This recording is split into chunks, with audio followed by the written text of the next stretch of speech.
Hello students, हम आज start करते हैं नेक्स्ट एक्सरसाइज 13.4।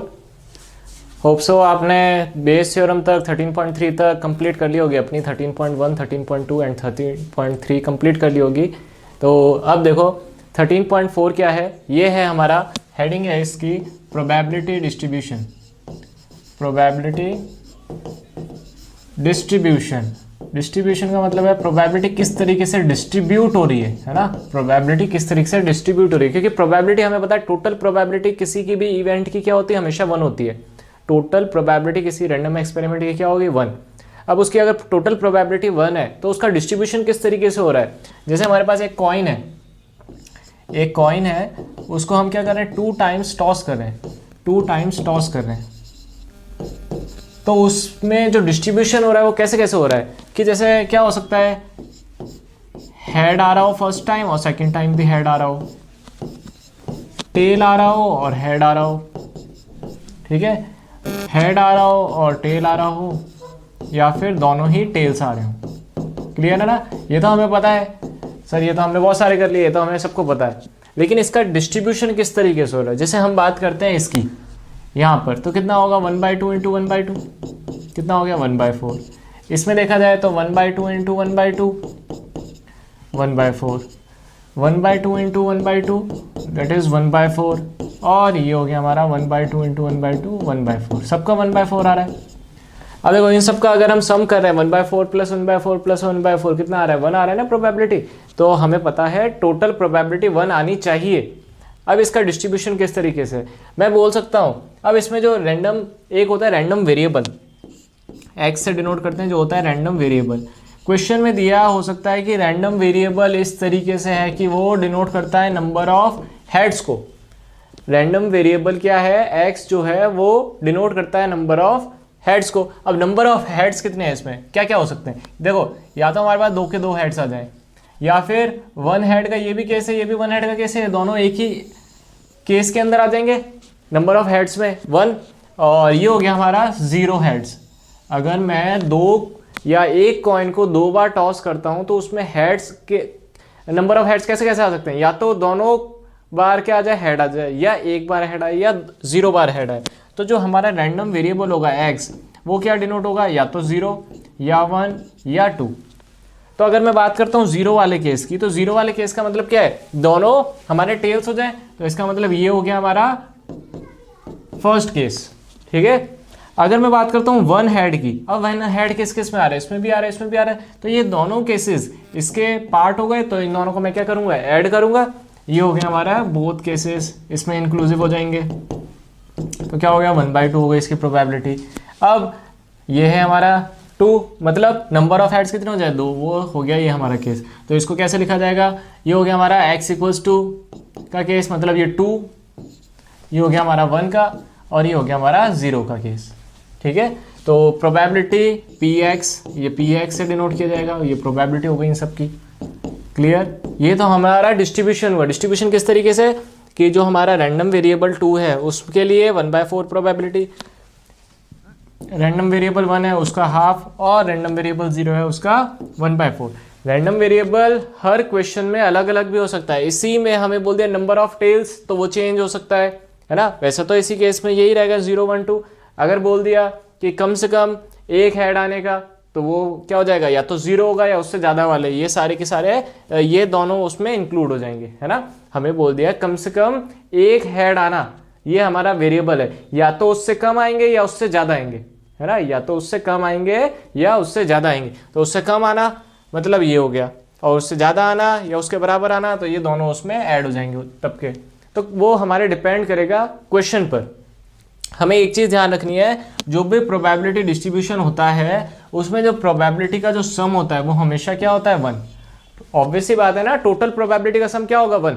कभी भी प्रोबेबिलिटी नेगेटिव नहीं होती, ये भी हमें ध्यान रखना है। तो कभी किसी प्रोबेबिलिटी डिस्ट्रीब्यूशन में सम 1 बनाने के लिए उन्होंने अगर नेगेटिव प्रोबेबिलिटी दे दी तो भी वो गलत है, वो प्रोबेबिलिटी डिस्ट्रीब्यूशन एग्जिस्ट नहीं करता। क्यों, क्योंकि किसी भी चीज़ की प्रोबेबिलिटी मिनिमम 0 हो सकती है, नेगेटिव कभी नहीं हो सकती। पॉजिटिव होगी लेकिन 1 से बड़ी नहीं होगी, और उनका सम जो होगा वो हमेशा 1, उससे कम भी नहीं होगा, उससे ज़्यादा भी नहीं होगा। प्रोबेबिलिटी डिस्ट्रीब्यूशन का सम 1 होगा, ये ध्यान रखना, ठीक है। तो random variable can be either negative और पॉजिटिव, ये कुछ भी हो सकता है, नेगेटिव और पॉजिटिव, ठीक है, ये दोनों हो सकते हैं। बट जो प्रोबेबिलिटी होगी वो मिनिमम क्या होती है हमारी 0, तो वो क्या होगी प्रोबेबिलिटी डिस्ट्रीब्यूशन में, ये या तो पॉजिटिव, ये भी पॉजिटिव होगा, ये भी पॉजिटिव होगा, ये भी पॉजिटिव होगा, हर इवेंट की प्रोबेबिलिटी पॉजिटिव या 0, इससे नीचे नहीं हो सकती, ठीक है, 0 के नीचे नहीं हो सकती। तो स्टार्ट करते हैं क्वेश्चन से, अभी सब समझ में आएगा, क्वेश्चन वाइज समझाएंगे तो इजीली समझ में आएगा। देखो हमारे सामने ये क्वेश्चन है, state which of the following are not the probability distributions of a random variable, give reasons for your answer. Reason वगैरह कुछ नहीं आता है, इस टाइप के क्वेश्चन नहीं आते हैं, लेकिन अब जो हमारे एमसीक्यू बेस्ड क्वेश्चंस हैं अगर उनमें आने की बात होती है तो उसमें आ सकता है एक छोटा सा क्वेश्चन। तो इसमें क्या पूछा है हमसे, इनमें से कौन सा प्रोबेबिलिटी डिस्ट्रीब्यूशन नहीं है, कौन सा नहीं है। देखो क्या इनके प्रोबेबिलिटी, ये कितना है, देखो 0.4 और 0.2, कितना हो गया, इसकी प्रोबेबिलिटी 1 हो गई, इनके प्रोबेबिलिटी का सम कितना आ रहा है, 1 आ रहा है। क्लियर, ये हो गया हमारा प्रोबेबिलिटी का सम। नेक्स्ट है हमारा x इक्वल्स टू 0 1 2 3 4, ये हमारा प्रोबेबिलिटी, ये क्या है, वेरिएबल है। अब इनकी प्रोबेबिलिटी क्या देखिए, 0.1 0.5 0.2 -0.1 और 0.3, तो प्रोबेबिलिटी कभी भी नेगेटिव नहीं होती, तो इसलिए ये पॉसिबल नहीं है, ये पॉसिबल है, ठीक है, क्यों, सम भी 1 है और ये सब पॉजिटिव भी हैं, ठीक है। नेक्स्ट क्वेश्चन, इसका थर्ड पार्ट और फोर्थ, देखो इसमें y दे रखा है, किसी से भी रिप्रेजेंट कर सकते हैं, x y z वेरिएबल है, किसी से भी रिप्रेजेंट करते हैं, ये नेगेटिव हो सकता है, मैंने क्या बोला, वेरिएबल कैन बी इधर नेगेटिव और पॉजिटिव, ये तो चलेगा, कोई बात नहीं, लेकिन क्या इन सब का सम 1 आ रहा है, नहीं आ रहा, तो इसलिए ये एग्जिस्ट नहीं कर रहा है, इसके कारण नहीं है, ये है प्रोबेबिलिटी का जो सम है वो 1 नहीं है, इस कारण से ये कैंसिल आउट हो गया। z वाला देखो, इसमें अब सम क्या आ रहा है, देखो 0.3 0.2 0.5 हो गया, और ये 0.4 कितना हो गया, ये 0.5, ये सब मिला के कितना हो गया, 1 हो गया, लेकिन ये 1.05 हो गया, तो इस कारण से सम कांट बी ग्रेटर देन 1 से ज़्यादा भी नहीं हो सकता, इसलिए ये भी गलत हो गया, ठीक है। चलो ये तो हमारा सिंपल सा प्रोबेबिलिटी डिस्ट्रीब्यूशन कौन सी है कौन सी नहीं है ये पता करने का था। चलो अब क्वेश्चन नंबर 2 पे आते हैं। क्वेश्चन नंबर 2 क्या है हमारा, an urn contains 5 red and 2 black balls. 2 balls are randomly drawn. Let x represent the number of black balls. What are the possible values of x? Is x a random variable? तो हमें क्या बताना है, what are the possible values of x? x की possible values क्या क्या हैं। तो क्वेश्चन है an urn contains 5 red 2 black balls. Earn के अंदर क्या है हमारे पास 5 red plus 2 black balls, ये दे रखा है। 2 balls are drawn randomly. randomly मतलब हमने बिना देखे एक साथ दोनों की दोनों बॉल ले ली, ठीक है। Let X represent the number of black balls, X क्या रिप्रेजेंट कर रहा है, नंबर ऑफ ब्लैक बॉल्स। तो क्या क्या हो सकते हैं, अगर मैंने 2 बॉल्स ली तो उसमें से क्या रिप्रेजेंट कर रहा है, एक्स क्या डिनोट कर रहा है, वो कर रहा है ब्लैक बॉल्स को। तो कितनी कितनी ब्लैक बॉल्स हो सकती हैं, मैं कह सकता हूँ अगर मैंने 2 बॉल्स निकाली, हो सकता है कि एक भी ब्लैक बॉल ना आए ना, दोनों की दोनों रेड आ जाए, हो सकता है कि एक आ जाए, तो ये भी एक ऑप्शनल केस है, हो सकता है दोनों के दोनों आ जाएं। अब मैं ऐसा तो नहीं कह सकता मैंने 2 बॉल निकाली और उसमें से 3 ब्लैक बॉल आ जाए, कैसे आ सकती है, जब 2 बॉल ही निकाली है तो 3 तो कैसे आ सकती हैं। या मैं नेगेटिव भी नहीं बोल सकता, ऐसा तो नहीं हो सकता है ना, तो या तो एक भी नहीं आएगी या एक आएगी या 2 आएंगी। तो ये क्या हो गए हमारे पॉसिबल वैल्यूज ऑफ एक्स हो गई। अब is x a random variable, हमें ये चेक करना पड़ेगा कि ये रैंडम वेरिएबल है या नहीं। वो कैसे करेंगे, डिस्ट्रीब्यूशन टेबल बना के, प्रोबेबिलिटी डिस्ट्रीब्यूशन टेबल बनाएंगे। अगर उसकी प्रोबेबिलिटी का सम 1 आता है तो मतलब ये क्या है, रैंडम वेरिएबल है। तो देखो 0 का मतलब क्या हुआ,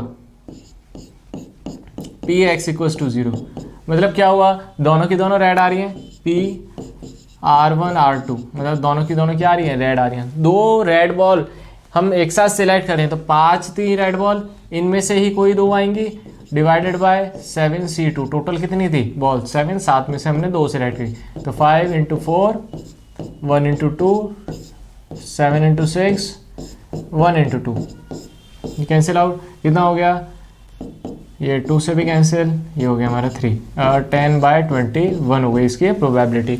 नेक्स्ट हमारा x equals to 1, x equals to 1 का मतलब क्या हुआ कि एक ब्लैक बॉल है तो एक कौन है, एक है रेड बॉल, तो हमने क्या बोल दिया R1 और B1, मतलब एक ब्लैक और एक रेड, ठीक है। तो क्या हो जाएगा 5 में से 1 और दो में से एक।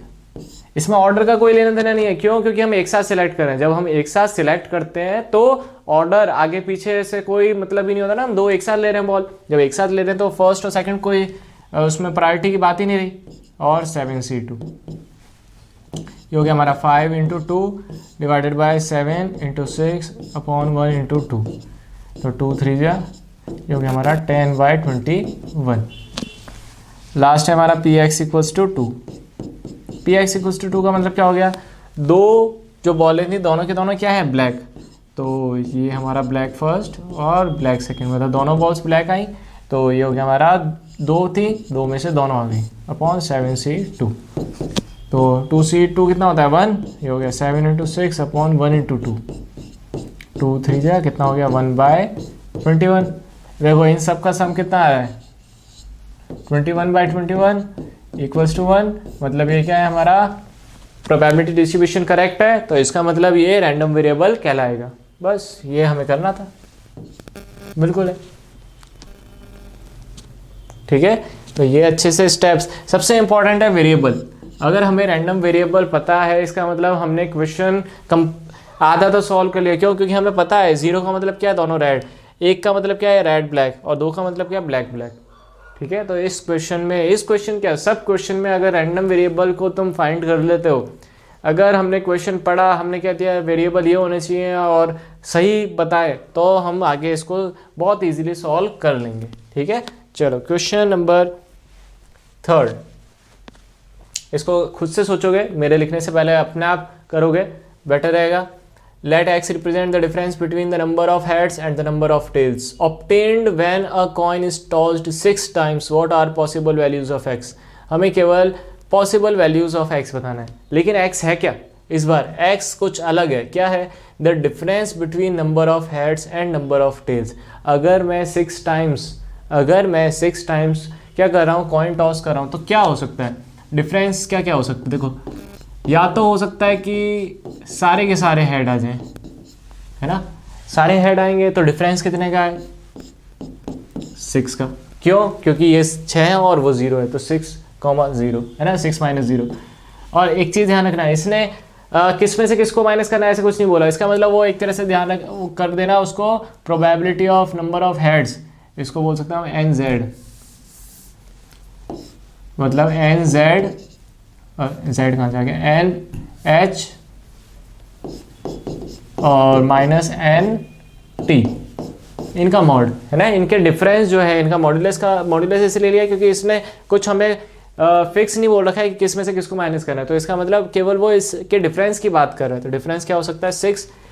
फिर क्या हो सकता है हमारे पास? एक तो 6 के 6 हेड से, फिर 5 हेड हो जाए और एक टेल हो जाए, तो डिफरेंस कितना होगा? ये हमारे पास 4 है, ये हमारे पास 1 है, तो कितने का हो गया? 5 - 1 4 हो गया। ऐसे अब हमारे पास अगर 4 हैं और ये 2 हैं टेल्स, तो कितना हो गया? 2 का डिफरेंस हो गया।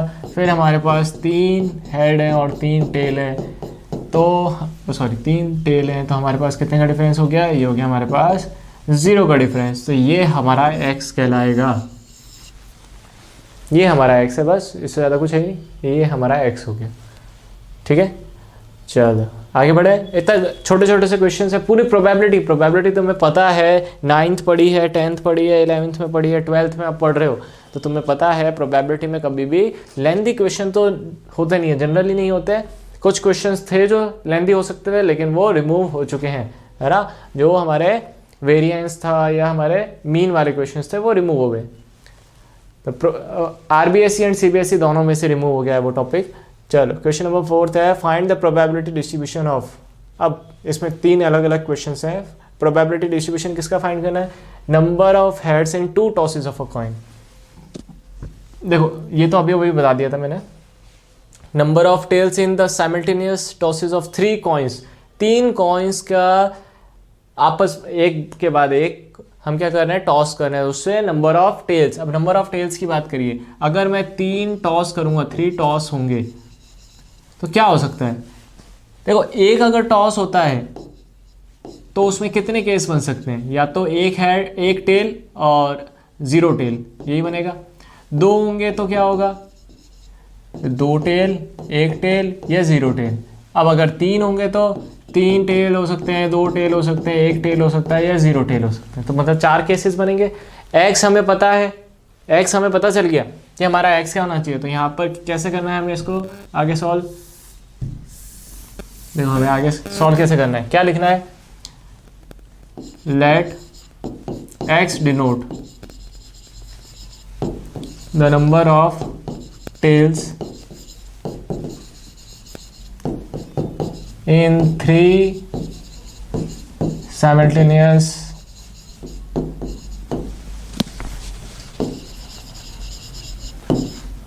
tosses, simultaneous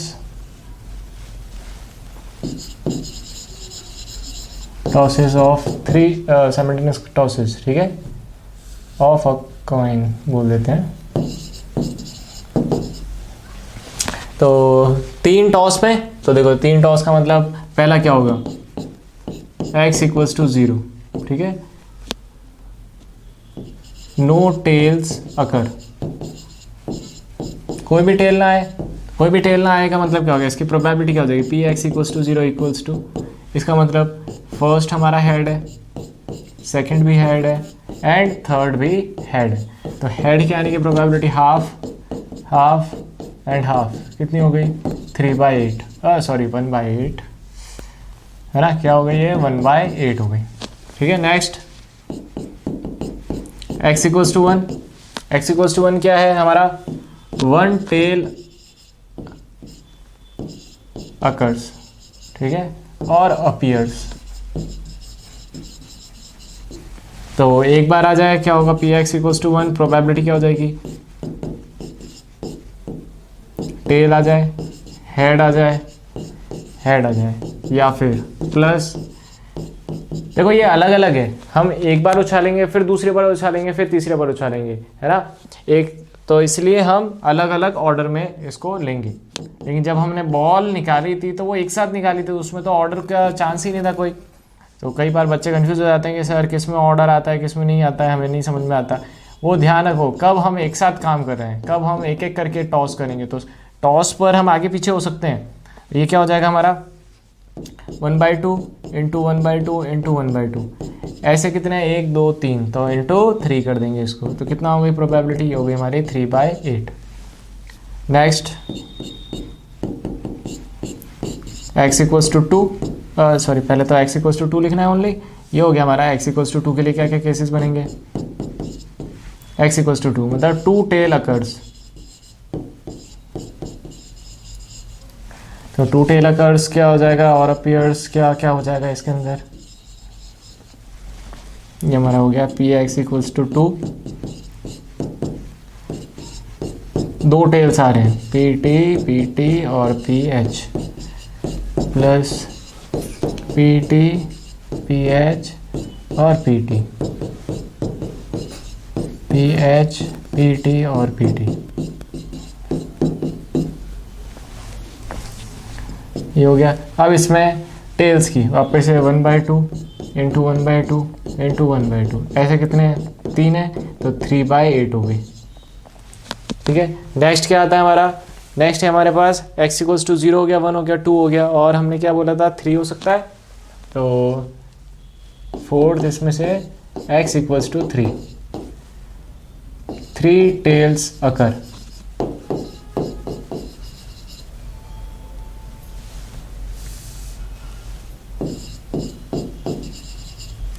और अपीयर्स, ठीक है। तो कितने हो जाएंगे, क्या क्या हो जाएगा इसमें, पी एक्स इक्वल्स टू 3 के लिए टेल्स टेल्स और टेल्स, तो 1/2 इंटू 1/2 और इंटू 1/2 कितना हो गया 1/8 हो गई।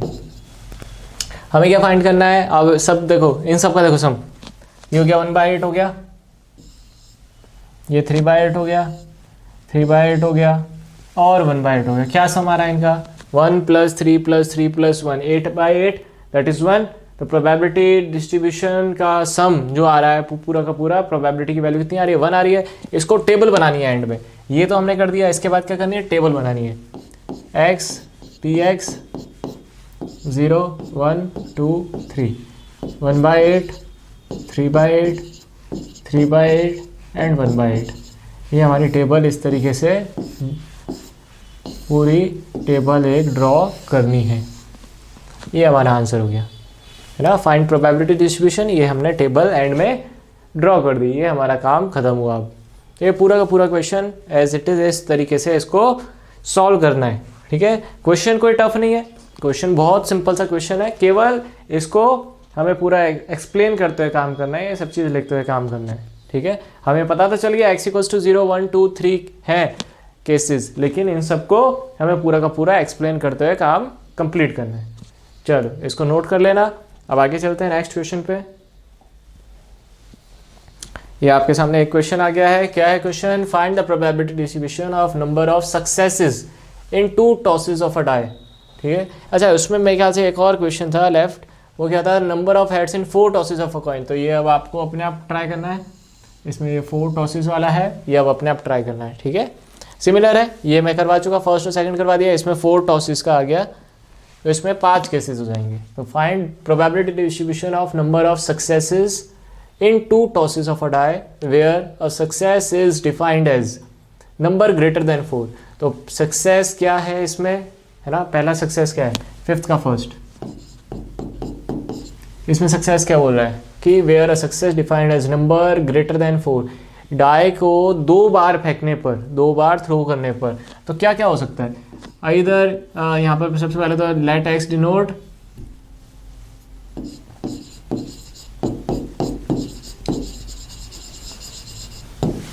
Number greater than 4।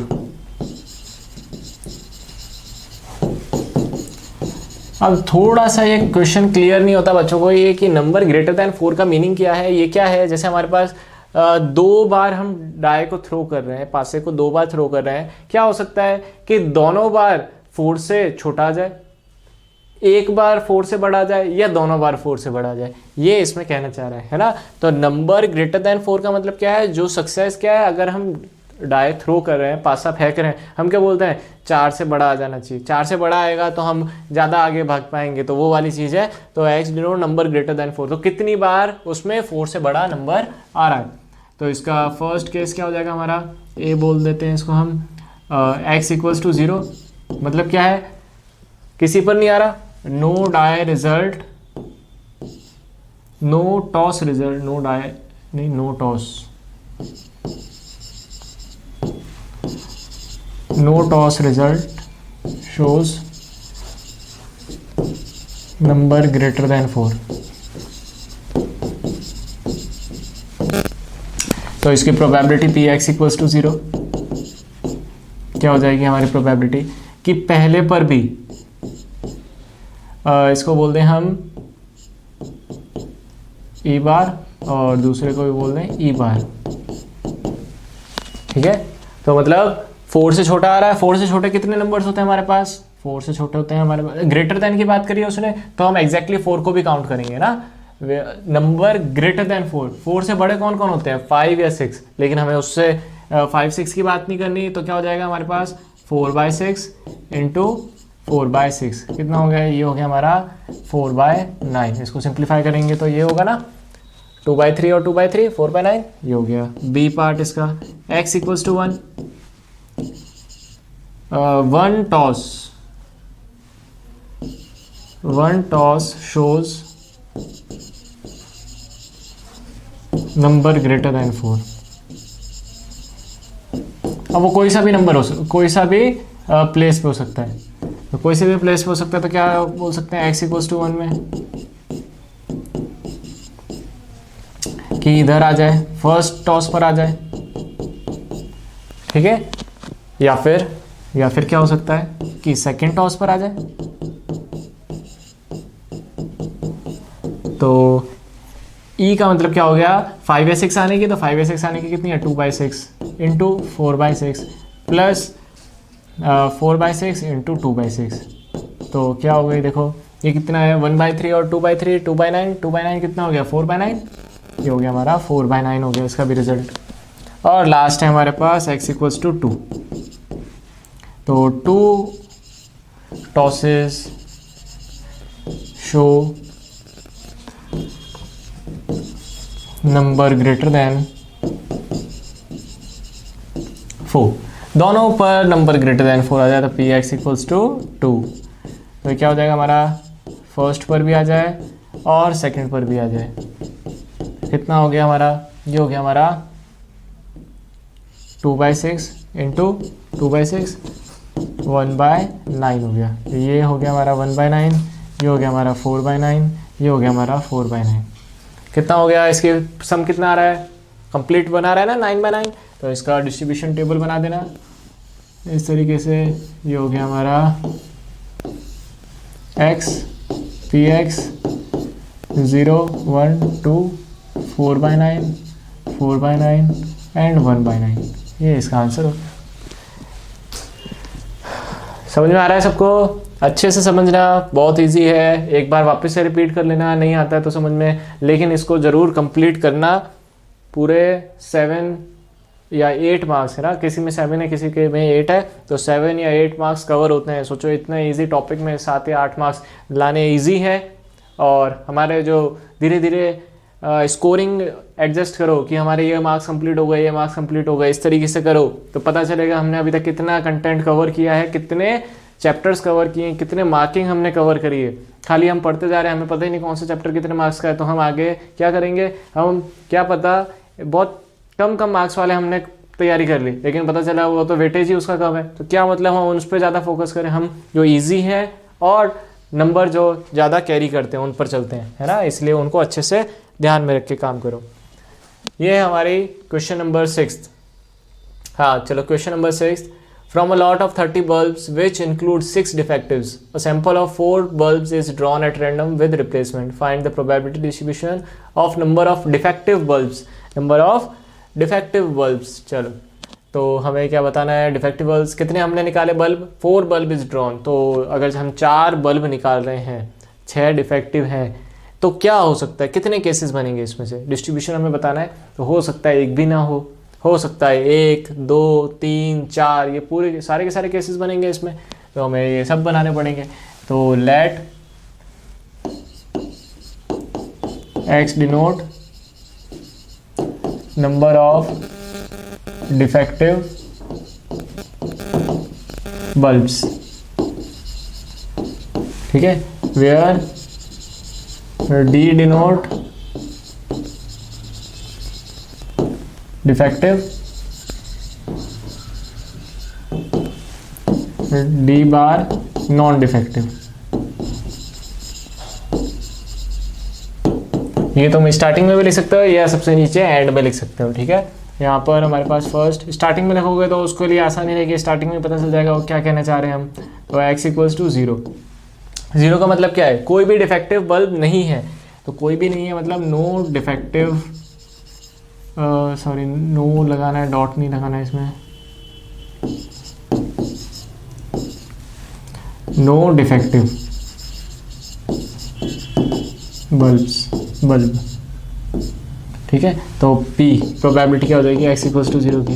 एक भी नहीं है डिफेक्टिव, मतलब सबके सब क्या है, देखो टोटल हमारे पास 30 हैं, जिसमें से 60 अगर हमारे पास डिफेक्टिव है तो नॉन डिफेक्टिव कितने हैं, 24। तो 24C2 इनमें से आए divided by 30C2।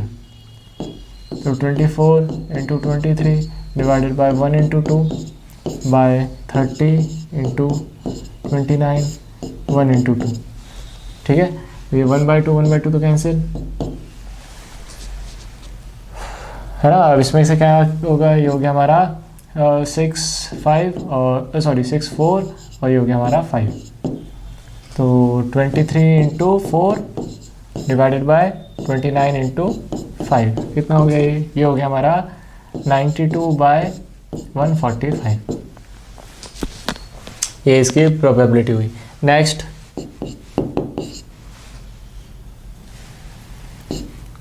x equals to 1, तो 1 डिफेक्टिव बल्ब,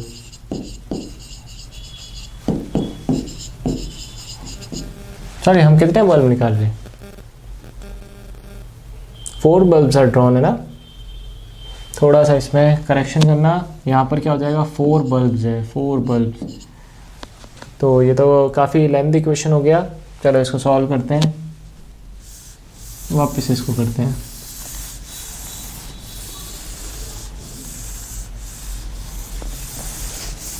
देखो इसमें हमने कितने बल्ब निकाले हैं, हमें निकाले हैं 4 बल्ब, तो नो डिफेक्टिव मतलब 24C4 बाय 30C4, इसका सॉल्यूशन करना है हमें।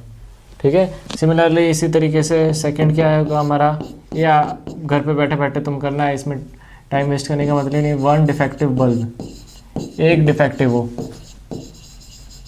तो 1 डिफेक्टिव में क्या हो जाएगा, Px इक्वल्स टू 1, तो 24 में से 3 क्या है नॉन डिफेक्टिव, और बाकी 6 में से 1 क्या है हमारा डिफेक्टिव, डिवाइडेड बाय 30C4, इसको सॉल्व करना है। इसी तरीके से आगे के क्वेश्चंस इसमें बनते जाएंगे। x इक्वल्स टू 2 में क्या हो जाएगा, तो इसकी प्रोबेबिलिटी क्या बनेगी, देखो 2 तो क्या है हमारे पास नॉन डिफेक्टिव, और 2 क्या है हमारे पास डिफेक्टिव, इसको सॉल्व करना है। ऐसे सबको क्वेश्चंस को, सारे पार्ट्स को सॉल्व करना है। इसके जो वैल्यू आएगी उसका क्या करना है, सम करके चेक करना है कि इनके सम क्या आ रहा है, 1 आ रहा है कि नहीं आ रहा है। ठीक है, थोड़ा सा लेंथी है, कैलकुलेटिव है, तो चांसेस कम है कि इस तरह का क्वेश्चन, इतना लंबा क्वेश्चन आए। ठीक है, क्योंकि कैलकुलेशन इसकी थोड़ी सी बड़ी होगी, तो इतने वहाँ पे टाइम कंज्यूमिंग क्वेश्चंस कम आने के चांसेस हैं। ठीक है, चलो ये क्वेश्चन अपने आप ट्राई करना आगे। हमारे पास नेक्स्ट ये क्वेश्चन है, question number 7th। A coin is biased so that the head is 3 times as likely to occur as tails। केवल इसमें प्रोबेबिलिटी वाली बात है कि सबसे पहले तो हेड्स के आने की प्रोबेबिलिटी और टेल्स की प्रोबेबिलिटी क्या होगी। ये फेयर कॉइन नहीं है, क्या लिखा है, बायस्ड कॉइन है। तो हम बायस्ड कॉइन में सबसे पहले तो ये समझें कि इसकी प्रोबेबिलिटी क्या दे रखी है हेड्स के आने की, और head is 3 times as likely to occur, मतलब अगर हेड और टेल का हम रेशियो की बात करें तो हेड जो है वो 3 टाइम्स आ रहा है और टेल्स आ रहा है 1 टाइम। ठीक है, तो मतलब probability of head is 3/4 and probability of tail is 1/4, ये समझना है बस। अब आगे क्वेश्चन तो हमें पता ही है, if coin is tossed twice find the probability distribution. तो अगर अब मैं थोड़ा सा शॉर्ट में एक्सप्लेन करूंगा, x इक्वल्स टू 0 मतलब नो, किसकी बात करी थी, टेल्स की, नो टेल। ठीक है, तो px इक्वल्स टू 0 मतलब दोनों के दोनों क्या है हमारे पास, हेड्स हैं, ph। ठीक है, तो हेड्स हैं, पहले हेड की यानी कि 3/4, ये भी 3/4, कितनी हो गई, ये हो गई हमारी 9/16। सिमिलरली यहाँ पर second x equals to 1 tail. ठीक है, 1 टेल, ये हो गया px equals to 1 tail, head tail. ठीक है, हेड यानी कि 3/4, पहले तो टेल्स लिखा है तो 1/4 इंटू 3/4 प्लस 3/4 इंटू 1/4, कितना हो गया 6/16, ये हो गया। अब लास्ट जो बचा वो क्या बचा, x इक्वल्स टू 2, दोनों बार क्या आ जाए, टेल आ जाए, 2 टेल्स। तो x इक्वल्स टू 2 की प्रोबेबिलिटी क्या हो गई, टेल, कितना हो गया, ये हो गया हमारा 1/4 इंटू 1/4, कितनी हो गई 1/16 हो गई इसकी प्रोबेबिलिटी। कितनी हो गई इसकी प्रोबेबिलिटी, 1/16। अब देखो इनका सम क्या आ रहा है, 9/16, 6/16 एंड 1/16। टोटल सम कितना है, 1 + 9 10, 10 + 6 16, 16/16 प्रोबेबिलिटी हो गई। तो इसका probability distribution x px 0 1 2 9/16, 6/16 and 1/16, ये आ गया इसका आंसर। ठीक है, ये हो गई मेरी प्रोबेबिलिटी डिस्ट्रीब्यूशन। नेक्स्ट है हमारा random variable x has following probability distribution. ये हमारा बहुत अच्छा और छोटा और आने के चांसेस वाला क्वेश्चन है, इसके आने के चांसेस हैं, है ना। छोटा सा क्वेश्चन होता है, सिंपल सा क्वेश्चन होता है, कंसेप्ट बेस्ड होता है, तो आता है। अब इसमें क्या कंसेप्ट है, इसने बोल दिया डिटरमाइन के, अब के फाइंड करो। बच्चे कहेंगे सर कैसे फाइंड करें, क्या करना है, लेकिन हमने बता दिया। सबसे पहले मैंने इस टाइप के, सबसे पहले प्रोबेबिलिटी डिस्ट्रीब्यूशन में क्या बताया था, प्रोबेबिलिटी का सबका सम क्या होगा 1। तो क्या इन सबका सम 1 कर दें हम, तो k 2k 3k 5k 8k और 9k, ये हो गया 9k प्लस कितना हो गया हमारा k², ये हो गया 10k² इक्वल्स टू 1। एक तरफ ले आओ, 10k स्क्वायर प्लस 9k और -1 इक्वल्स टू 0। इसमें क्या लग रहा है, मिडिल टर्म स्प्लिटिंग लग रही है, तो 10k square plus 10k minus के -1 equals to 0। Common 10k, remaining 10 plus k plus 1 minus common k plus 1 equals to 0। k plus 1 10k minus 1 equals to 0। इधर k इक्वल्स टू -1 और 10k equals to 1, तो k equals to 1/10। ये हो गया हमारा, तो k equals to 1/10 आ गया। देखो नेगेटिव कभी भी नहीं हो सकता, k नेगेटिव हो सकता है, बट इसके अकॉर्डिंग देखो अगर k की वैल्यू नेगेटिव पुट कर दी तो प्रोबेबिलिटी नेगेटिव हो जाएगी। प्रोबेबिलिटी नेगेटिव नहीं हो सकती, k एक कांस्टेंट है, वो कुछ भी हो सकता है, बट ये इस क्वेश्चन के अकॉर्डिंग ये फॉलो नहीं करेगा। क्यों? क्योंकि k पुट करने से नेगेटिव हो जाएगा। k इक्वल्स टू कितना हो गया 1/10, k की वैल्यू 1/10 हो गई। नेक्स्ट में क्या दे रखा है, x लेस देन 3। अब x लेस देन 3 में कौन कौन होगा, 0 भी होगा, 1 भी होगा, 2 भी होगा। इसकी p लगाए आगे, मतलब प्रोबेबिलिटी पूछी है, तो px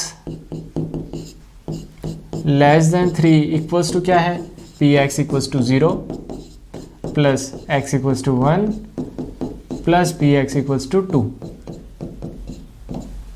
ठीक है, px इक्वल्स टू 2 लिख देते हैं इधर।